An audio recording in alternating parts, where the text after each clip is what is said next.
ஓ முருகா, என் அன்பு பிள்ளையே, இதை நீ விடியலுக்குள் கேட்டுவிட்டால் நாளையே சுப செய்தி ஒன்று உன்னை தேடி வரப்போகின்றது.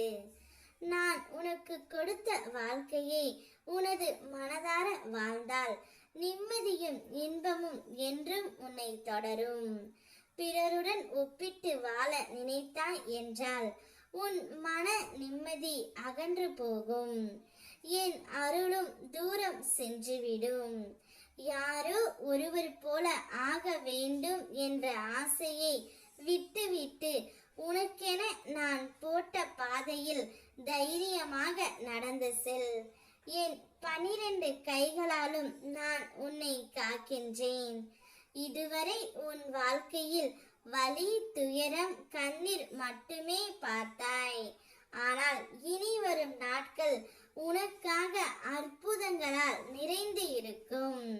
நிம்மதி, சந்தோஷம், ஆனந்தம் உன் வாழ்க்கையின் துணையாக இருக்கும். என் மீது கொண்ட நம்பிக்கையை ஒருபோதும் இழக்காதே. உன் பாதையை சமப்படுத்தி எல்லாவற்றையும் சரி செய்வது என் பொறுப்பு. நீ எவ்வளவு கஷ்டங்களை தாங்கி வந்தாயோ அதைவிட பல மடங்கு ஆனந்தம் இனி உன்னை தேடி வரும்.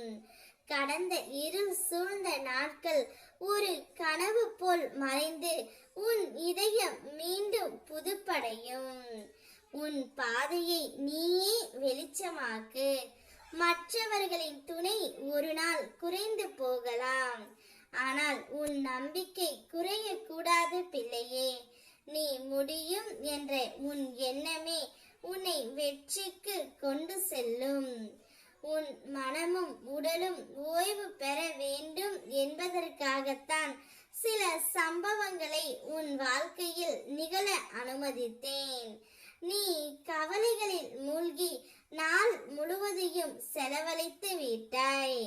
உன் மனம் அமைதி அடைந்தால் மட்டுமே உனக்காக நான் வைத்திருக்கும் நன்மைகளை நீ உணர முடியும். உன் வாழ்க்கையில் வரும் அனைத்து பேரின்பங்களும் தற்காலிகம்தான். அவை நீர் குமிழி போல வந்து மறைந்துவிடும். அதுபோல அடிக்கடி வந்து உன்னை அச்சுறுத்தும் துயரங்களும் நிலையற்றவை. அவையும் ஒரு நாள் மறந்து போகும். ஆனால் என்றும் நிலைத்திருப்பது ஒன்றுதான், அது இறைவனை நினைக்கும் மனம் மட்டுமே. உன்னை தள்ளி வைக்கும் சக்திகள் எத்தனை வந்தாலும் அவை அனைத்தும் உன் முன்னே தடையாக இல்லாமல் பாலமாக மாறும். உன் வாழ்க்கையில் புதிய வாய்ப்புகள் மலரும். எந்த இருளிலும் நான் உன் அருகில் தீபமாக இருப்பேன். நீ என்னை நம்பி முன்னேறினால் உன் கவலைகள் அனைத்தும் கரையும். ஓம் முருகா.